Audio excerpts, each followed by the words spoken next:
Sí, ya estamos grabando la presentación de esta segunda clase que vamos a hablar sobre la pretarea, la tarea y el proyecto en la psicología de los grupos. Recordemos que la primera semana estuvimos trabajando sobre lo que era un grupo. ¿Cuáles eran los elementos intervinientes desde la biología, la antropología, la psicología y la misma sociología para conformar un grupo? Muy bien, pues vamos a iniciar con nuestra presentación de esta semana. Sí, permítanme. A ver. Aquí está. Vamos a subirla.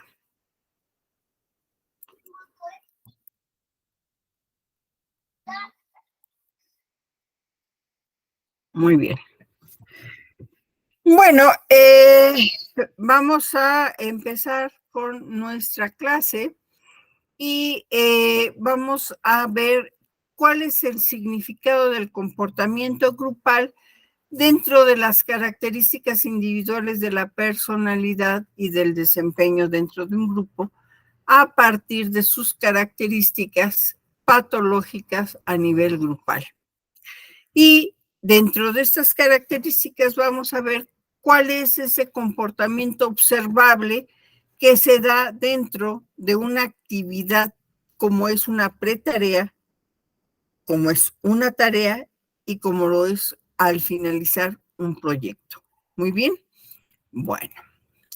Entonces, para Warren, la personalidad se divide en 5 puntos importantes.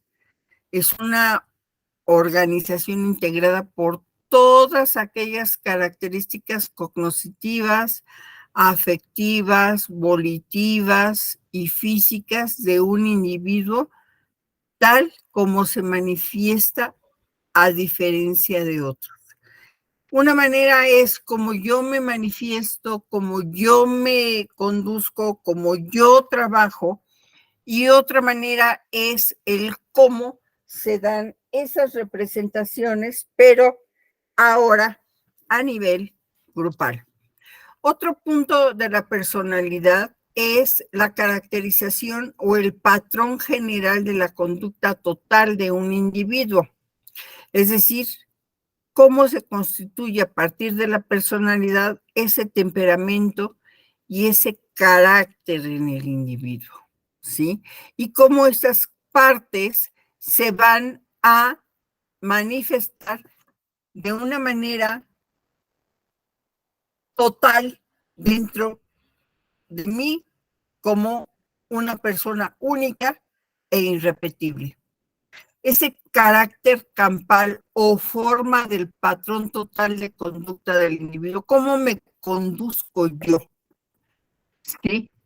Ante un grupo e individualmente. Esas características que tengo, que pueden modificarse, ajustarse, rebobinarse, por llamarlos de alguna manera, en una sociedad. ¿Qué aspectos de las cualidades afectivas, físicas, inherentes a mi persona, impresionan o atraen a los otros individuos? Como mujeres, generalmente siempre atraemos al sexo opuesto o a personas de nuestro mismo sexo de acuerdo a nuestras preferencias sexuales, de acuerdo a nuestras características. Entonces, esas cuestiones son las que van a permitir atraer o no al otro, ¿sí? Y esas características para el psicoanálisis le van a construir al sujeto una identidad que lo va a permitir tener una identificación a partir de los objetos. Es decir, para Freud, porque el psicoanálisis es trabajado por Sigmund Freud, ¿sí? Vamos a tener que la identificación es como la más temprana exteriorización de una ligación afectiva con otra persona. Y esto lo vemos en la relación de la madre con el hijo.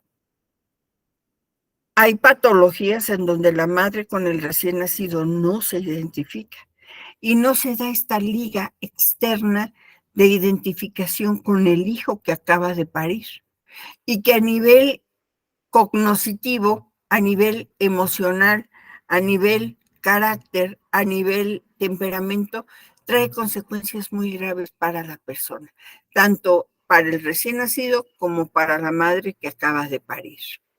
Y entonces, la identificación aspira a configurar el yo propio a semejanza del otro, porque el otro es mi modelo. Aquí es interesante destacar algo muy importante. El nicho primario, que es la familia, es mi modelo. Es mi manera de identificarme con el otro y es mi manera de ir adquiriendo modelos o patrones conductuales que se trabajan al interior de ese clan familiar, de ese contexto que, perdón, de ese contexto que al final del día me va a mí a dar un proceso identitario con el otro.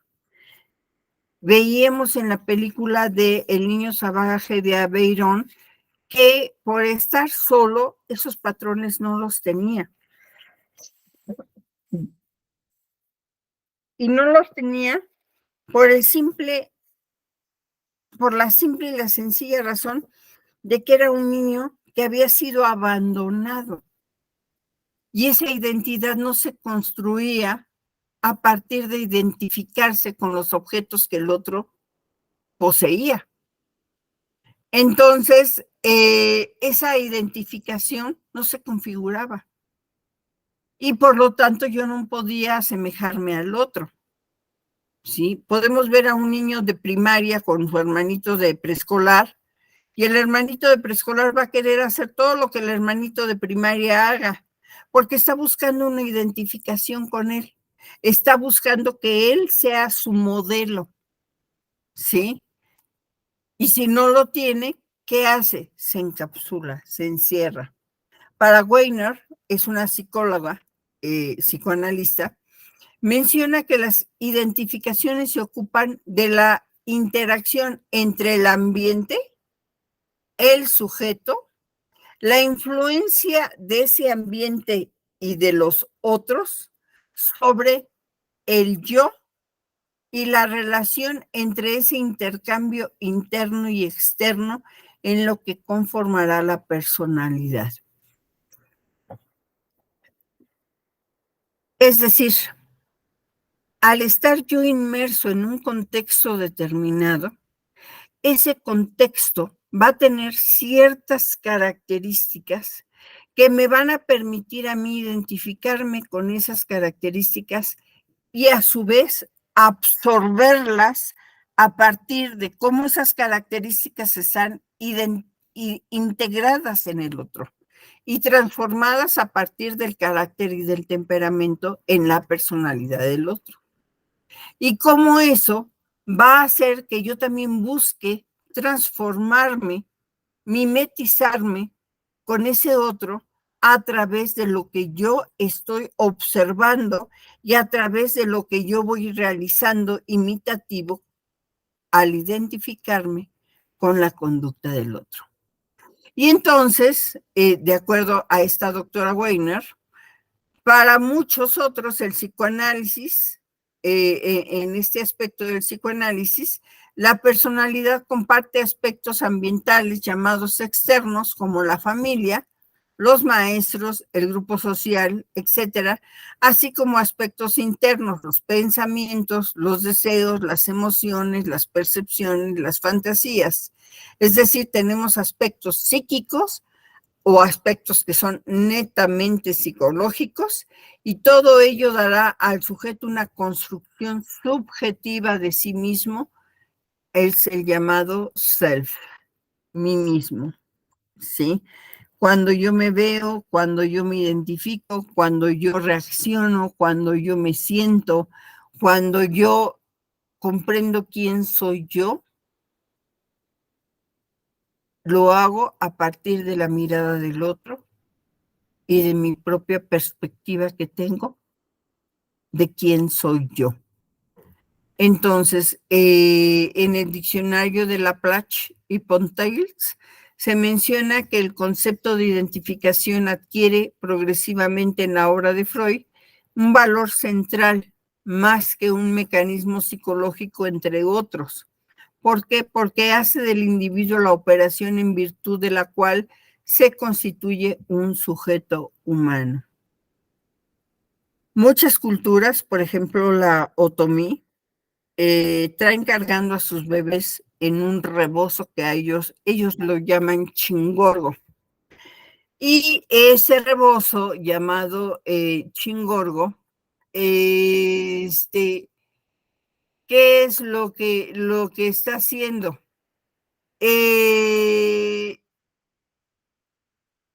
Produce que el bebé esté sentado en la parte de atrás, en ese rebozo que lo traen atrás, cargando al bebé, con la cabecita mirando hacia el frente, no está mirando hacia el cabello de la mujer o hacia su nuca, está mirando hacia la parte posterior del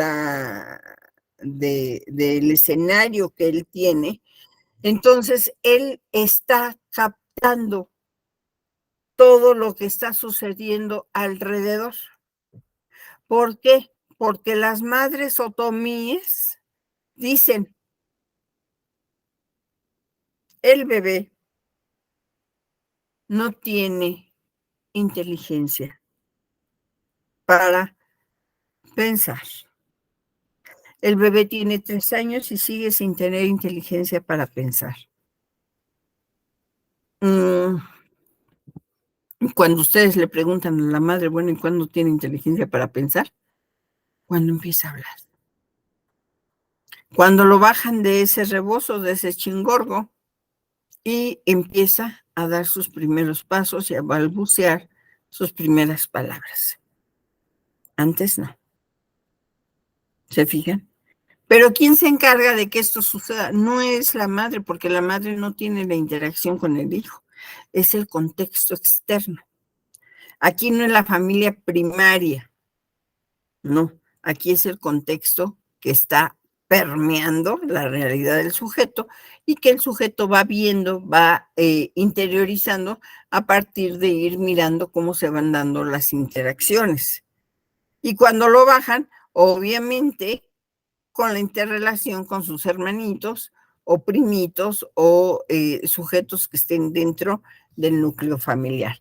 Es así cuando podemos nosotros pensar que sí y solo sí se esté realizando esa, esa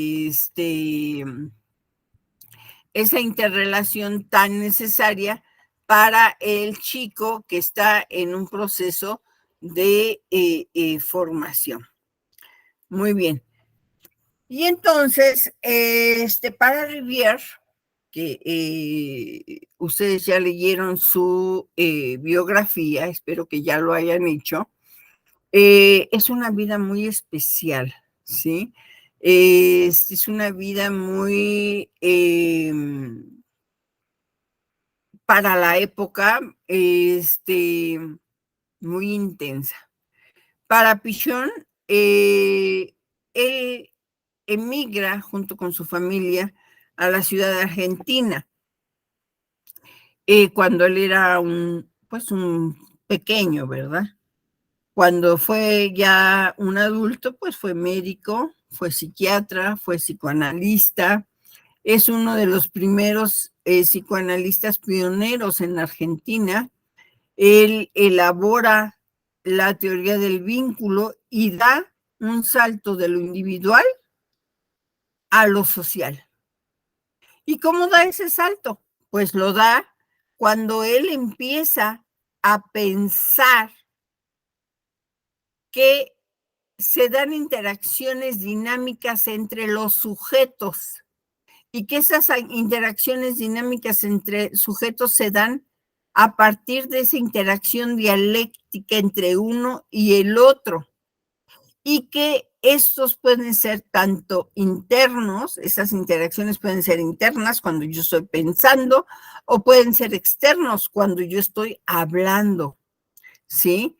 Obviamente, recordemos que no estamos hablando de sillas, mesas, camas, burós, no. De lo que estamos hablando cuando él hace referencia o hacía referencia a los objetos, pues es obviamente a las personas, ¿sí? Y él fue el creador de la teoría de los grupos operativos que se centran en la tarea. Y por su mismo interés en el aspecto social, cuando establece esa teoría del vínculo, que ya deja de pensar en que todo se da aquí, que nada es para afuera, y se da cuenta que no solamente es para adentro, sino también hay una respuesta externa, genera su primer libro llamado El proceso grupal del psicoanálisis a la psicología social. Postula una teoría y una técnica para el trabajo con grupos. Antes esto no existía. Involucra en sus conceptos teóricos no solo aspectos explícitos, conscientes para el desarrollo de la noción de la tarea, sino que observa, ¿sí? Él observa el cómo se van a ir analizando los integrantes del grupo en un momento determinado y cómo se tenían conductas inconscientes que impedían el logro de un objetivo, el que fuera. Aquí es muy interesante porque ya empieza a hablar de una técnica propiamente de investigación, que es la observación, ¿sí? La observación para un desarrollo específico en una actividad específica, como sería, ¿qué es una tarea? Ya no nada más pensar en observar per se, sino ya en pensar en observar con una razón en sí misma que lo llevara a desarrollar esas partes grupales que deberían de tener ciertas características que se podían centrar en aspectos patológicos para que se impida la continuidad evolutiva de la tarea. Analiza, comprende las ansiedades que se desatan y que hacen difícil o imposible llevar a cabo el objetivo o la tarea. Y estas fases son momentos situacionales en la mente del individuo y son estados mentales característicos de los individuos cuando inician un trabajo en grupo. Estas fases son la pretarea, la tarea y el proyecto. Y si se fijan, a través del tiempo, fíjense, él nació en 1907 y murió en 1977. Jóvenes, ya llovió, granizó, tembló, nos espantaron los ovnis, vinieron maremotos, vinieron tsunamis, vinieron todo lo que quieran, y sigue siendo su postulado actual. ¿Por qué? Porque siguen siendo estados mentales que se caracterizan en el momento de iniciar un trabajo. ¿Cómo inicio una pre-tarea? ¿Cómo le doy continuidad en una tarea? ¿Y cómo la concluyo en un proyecto? El proyecto que ustedes quieran, ¿sí? Y aquí es donde vamos a ver la patología del sujeto. ¿Integrado en dónde? En un grupo. Y cuando varias personas están integradas en un grupo, entonces esta fase va a tener una patología no solamente individual, ahora también grupal. Uh-huh. Y entonces aquí vamos a ver los famosos y no menos ponderados mecanismos de defensa, uh-huh, que no es otra cosa más que resistirme a lo que está afuera, a lo que no quiero que suceda, pero que inconscientemente están sucediendo. Uh-huh. Me puede dar un ataque, puedo tener una pérdida, puedo tener un estado de pánico, puedes tener un estado de ansiedad, puedo querer salir corriendo y no regresar en la vida jamás, pero eso no implica que esos mecanismos defensivos se utilizaran para la postergación, no la eliminación, la postergación en la elaboración de los miedos básicos que al identificarse dificultan ver con claridad la realidad. Uh-huh. Empieza uno a fantasear, empiezan a generarse fobias, empieza a perderse la realidad con lo que está sucediendo en el aquí y en el ahora. Y entonces, ¿qué sucede? El pánico total. ¿Sí? Los mecanismos de defensa ya no se resistieron al cambio. Ahora ya no hay claridad en esa realidad y entonces la pierdo la realidad con lo fantaseado y tengo un caos en mi mente. ¿Se fijan? Y al tener un caos en mi mente empiezo a crear fantasmas. Por ejemplo, cuando supongamos, voy a hacer una operación, la que ustedes quieran. Suponemos que vamos a sumar 5 más 5. 5 más 5 entre paréntesis 6. Fuera del paréntesis más 3.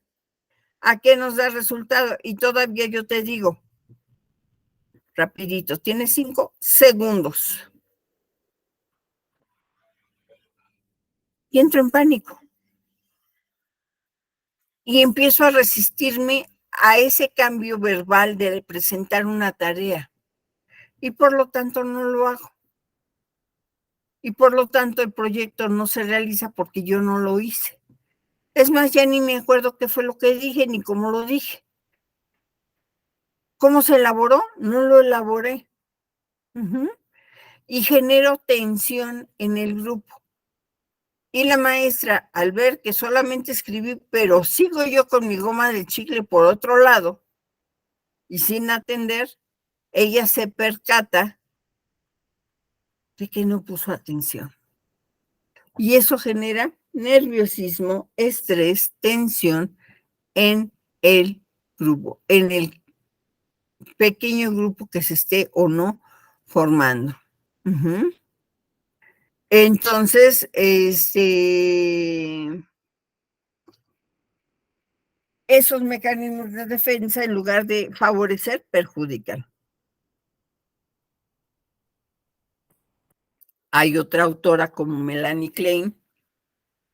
Ella dice, bueno, decía, ella también era psicoanalista. Bueno, por un lado tenemos la fantasía inconsciente y la relación con objetos internos y externos. Uh-huh. Tengo fantasías que están ahí, que me cuentan historias, que yo me cuento historias, que yo me las escribo y que yo me las traduzco. Uh-huh. Y que van a actuar en mí de una manera muy concreta. Ajá. Y me planteé una serie de posiciones para lo que Melanie Klein denominó teoría de las posiciones. Y dentro de esas posiciones, la esquizoparanoide y la depresiva eran una de las fundamentales. ¿Por qué? Porque observaba que esos estados mentales eran mecanismos de defensa muy específicos. Para el esquizoide, eran mecanismos de defensa utilizados en estructuras muy cerradas, muy patológicas y que al final del día le iban a funcionar. En la depresiva se utilizan mecanismos relacionados con la salud mental que lo mismo manipulador le puede funcionar tranquilamente. Y por el otro, la fantasía. Fíjense cómo me voy haciendo yo mis propias historias con estos tres elementos, ¿sí? Y cómo estos tres elementos, ¿sí? Por un lado, esa relación interna, esas fantasías inconscientes, ¿sí? Por el otro lado, la cuestión esquizoide, por el otro lado, la cuestión depresiva. Todo esto me iba a generar una serie de fantasías para la autora que finalmente funcionarían para ella como la base de todo proceso y actitud mental, ¿sí? Todo efecto, vivencia corporal, relación objetal o mecanismos tenían su correlación en la fantasía. La fantasía es un territorio concreto, discernible, específico, perenne, dinámico, y los estados mentales patológicos, saludables y creativos iban a depender de la estructura de la fantasía. La fantasía es tal o tan real como la realidad misma. Pero aquí valdría preguntarnos qué es la realidad y para qué se sirve y para qué se come. No lo sé, no lo sé. Pero esto hace que en la primera parte, en la fase de la pretarea, ¿sí? Vamos a encontrar un ambiente grupal que no siempre nos favorece. A veces bueno, antes del COVID entrábamos a un grupo y sentíamos la tensión del grupo. ¿Por qué? Porque ya había visto alguna discusión. ¿Por qué? Porque no se llevaban bien con el que siempre sacaba 100. ¿Por qué? Porque tenían sus grupitos internos en donde estaban los de 10, 9, 8, 7, 6. ¿Por qué? Porque estaba el que siempre era servirle a la maestra, etcétera, etcétera, etcétera. Y entonces esto hacía que se saboteara el trabajo del equipo, ¿sí? Y que las actividades también se fueran postergando y no dándole la importancia que se requerían en ese momento. Generando una imposibilidad para terminar la tarea. Y entonces tenemos en una tabla, si fuéramos muy muy Skinner en cuanto a conductas, nos podríamos dar cuenta que estoy siguiendo los pasos de mi padre para tener una conducta totalmente operativa, en donde podría yo encontrar conductas esquinoparanoides, ¿sí? En donde yo podría construir con mis manos cosas internas o externas de la muerte, y el aspecto cuántico y cualitativo es importante para determinar la gravedad de la patología. Lo cuántico, entendido como aquellos elementos que son observables y medibles, y lo cualitativo como aquellos elementos diagnósticos que se hacen a partir, óyelo bien, a partir de tu ingreso al penal. Así de sencillo y así de carismático.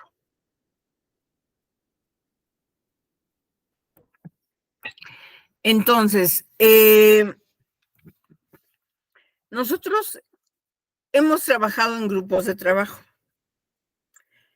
hemos trabajado en equipos de trabajo y hemos trabajado en equipos colaborativos. ¿Cuál nos conviene más?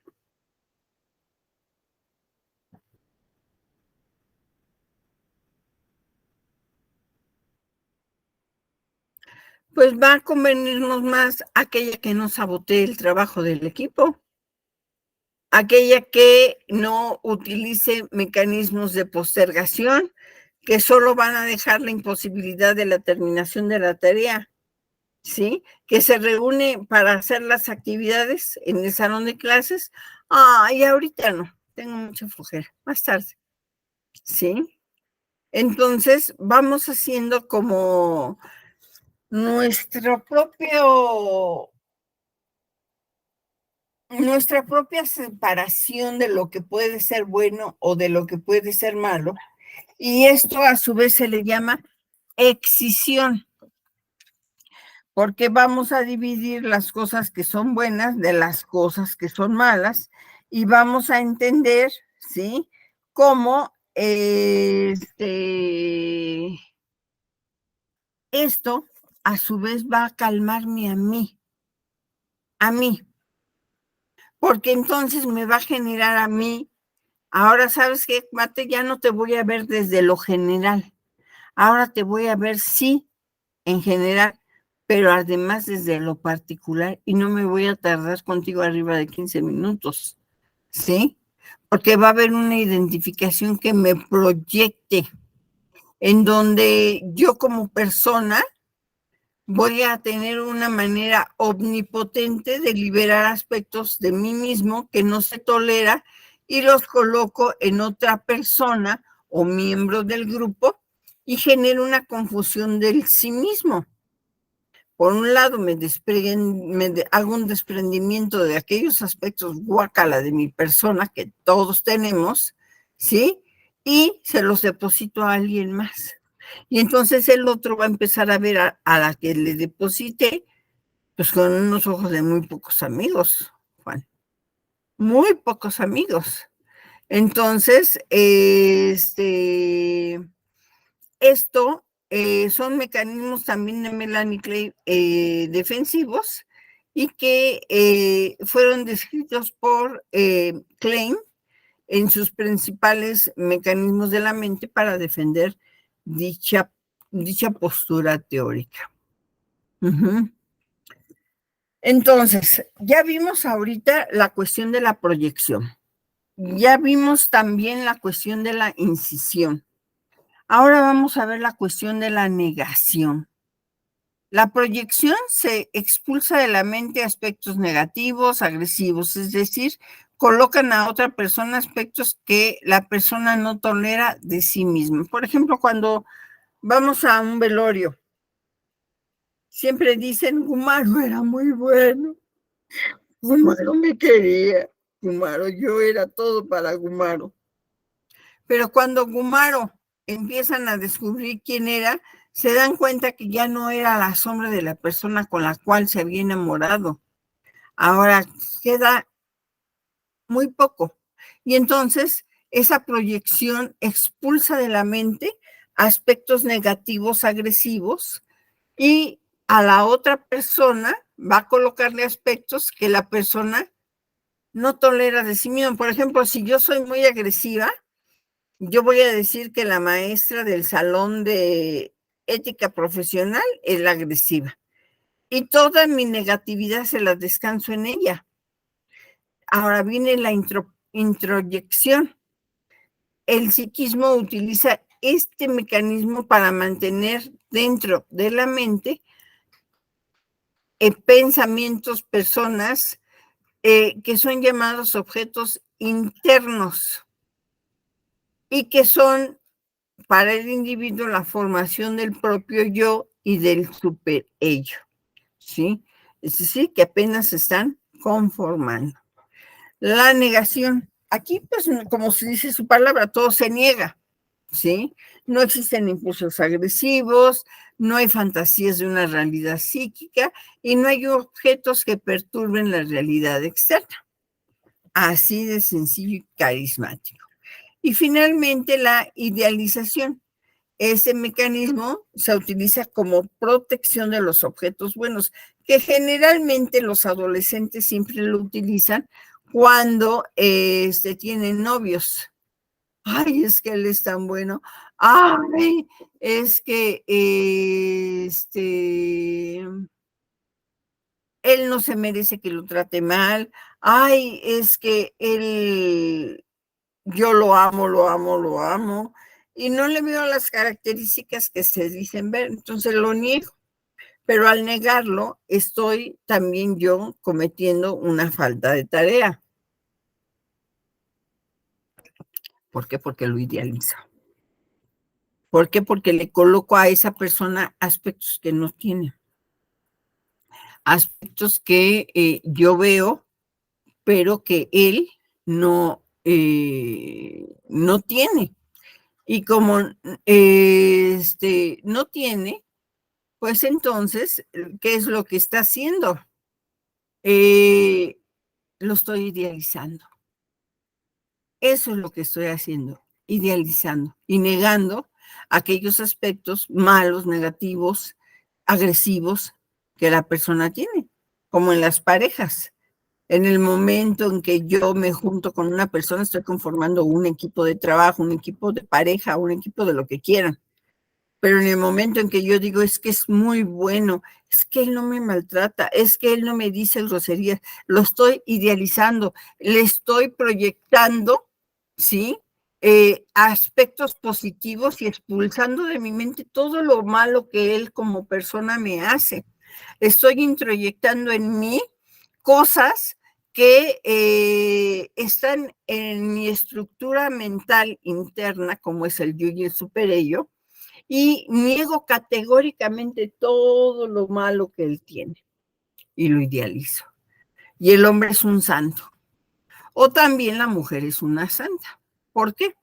Porque recordemos que tanto el hombre como la mujer actualmente son agresivos, actualmente son golpeadores, actualmente son maltratadores del otro. Entonces, son aspectos que no podemos dejar de lado ni dejar de contemplar. Bien. Entonces, ¿qué es la tarea? Es un abordaje, una elaboración de ansiedad conjunta con una depresión. Es lo que yo conozco y que hay una conducta disociativa y estereotipada que fue la causa del estancamiento en el proceso de aprendizaje de una realidad que está ahí y que yo ya no soy capaz de tener comunicación efectiva con la gente que me rodea.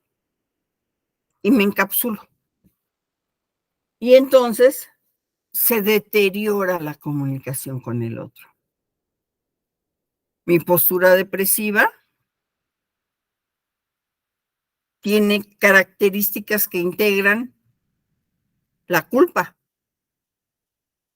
Yo me siento culpable de algo, que quién sabe, pero la voy elaborando. Y entonces, como la voy elaborando a partir de una estructura psíquica, esta cuestión de la depresión ya no se va a abordar en una escuela. Ahora se va a abordar a nivel clínico, a nivel salud mental. Entonces, en la tarea, la posición depresiva al sujeto que lo padece le permite ir haciendo una elaboración de procesos que se centran en poner en la punta del iceberg lo que está aquí abajo, lo que no se ve, la parte inconsciente. Y entonces voy a romper conductas estereotipadas y se hace presente una clara comunicación y un contacto con la realidad, pero esta realidad ya no es una realidad sana, sino es una realidad transformada por mi estado depresivo emocional. Entonces, en el pasaje de la pretarea a la tarea, antes la tarea, yo como persona voy a cuantificar un ensayo, un error, ¿sí? Y me voy a lanzar como el borras a encontrar en el otro una relación que me va necesariamente a ser diferenciada conmigo. Y que me va a permitir, si mi estructura consciente es sana, darme cuenta en qué situación mental estoy, en ese ensayo y en ese error. ¿Sí? Pero si no está sana, no se dará cuenta. Y entonces, esta noción de tarea lo que implica es una modificación de mí como persona en un ir y venir desde mi identidad como sujeto hacia el mismo sujeto a través de un vínculo, en donde existe esa noción, en donde me miro al espejo y lo que miro en el espejo es al otro y la situación del otro, pero no me veo a mí. Entonces, el lograr establecer esa pre-tarea, esa tarea y ese proyecto como momento en un aquí y en una hora de una persona, me va a permitir a mí como profesionista acercarme para poder hacer una detección, en este caso como es clínica, una diagnosis, un diagnóstico de orientación para esos momentos en que se configura un pensamiento, un sentir y una manera de actuar que solamente logro distinguir en terapia y en un grupo psicológico. Si es que quiero y deseo encontrar la razón de ese síntoma, ¿sí? Y entonces, en esta posición depresiva, la culpa juega un papel importantísimo. Esa ansiedad culposa, ¿sí? Empiezo a sentirme tan culpable de lo que le está pasando al otro, tan culpable del daño que yo le hice al otro, que yo como persona me desdibujo, ¿sí? Y entonces, ya cuando me miro yo en el espejo, ya no me estoy mirando a mí, estoy mirando al otro y en esa integración, yo como persona me relaciono con la otra, pero de una manera absorbente, total.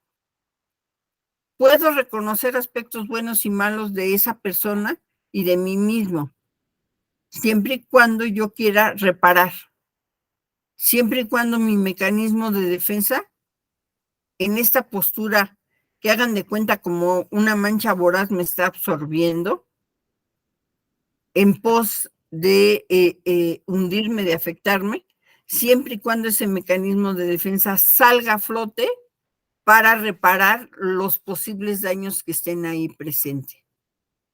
Y entonces es cuando yo me empiezo a preocupar de aspectos internos, de aspectos externos a mí, y empiezo a darme cuenta y a separar lo que me corresponde y lo que no, ¿sí? Y entonces esas ansiedades esquizoparanoides funcionan en ese parar el proceso de aprendizaje de la realidad. ¿Para qué? Para deteriorar las maneras en que el otro se comunica conmigo y cómo yo me comunico con los otros. Entonces, en la tarea, la posición depresiva va a requerir una elaboración mental, va a requerir hacer consciente lo que no es consciente. Va a ser el resultado esperado en el cual el sujeto va a tener una percepción global, pero no parcializada de lo que estoy haciendo y de cómo lo estoy jugando. ¿Puede haber manipulación? Sí. ¿Y puede haber una pérdida de realidad? Sí, pero de que también puede haber un contacto con la realidad que favorezca el que yo me dé cuenta, exteriorice y pueda yo poner entonces mis mecanismos de defensa a flote, sí. ¿Se fijan qué interesante es este tema de la pretarea, tarea y proyecto? De tal manera que en el proyecto, en esta tercera fase, el proyecto se va a alcanzar una vez que se hace explícito lo que no digo, ¿sí?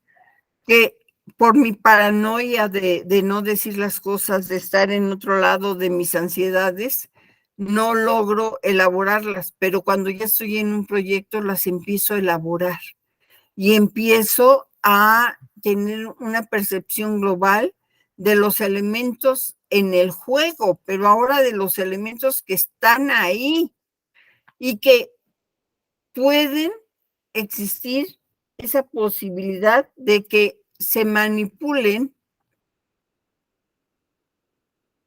cuando entran en contacto con la realidad. ¿Sí? Qué interesante.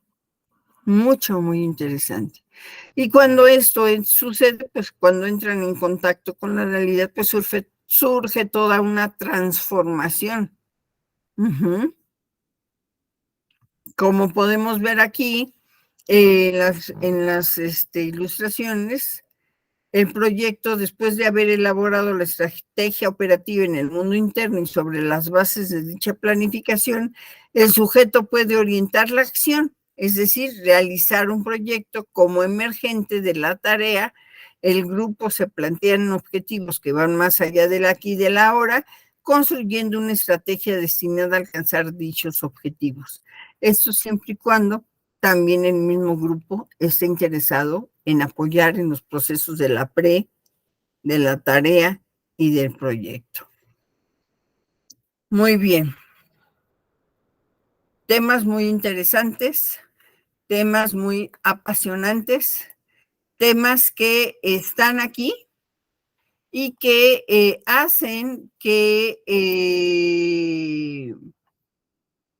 pues logremos nosotros entender cómo se dan estos procesos que muchas veces nos causan tanto daño. Y no solamente nos causan daño, sino que en estos procesos de hacernos daño, van a originar afectaciones muy importantes en la persona, de aislamiento, de sufrimiento verdadero en el alma de la persona, y que no le va a permitir de ninguna manera ser feliz. En donde la intervención psicológica, la intervención psiquiátrica, la intervención psicoanalítica se vuelven fundamentales para ayudar a desarrollar en el sujeto una vida más feliz y más consciente de esa realidad que está viviendo y que vale la pena vivirla. Y que vale la pena continuar en este espacio de tiempo en donde nosotros vamos a desarrollar cada quien nuestra vida en relación con nosotros, con el mundo y con los otros.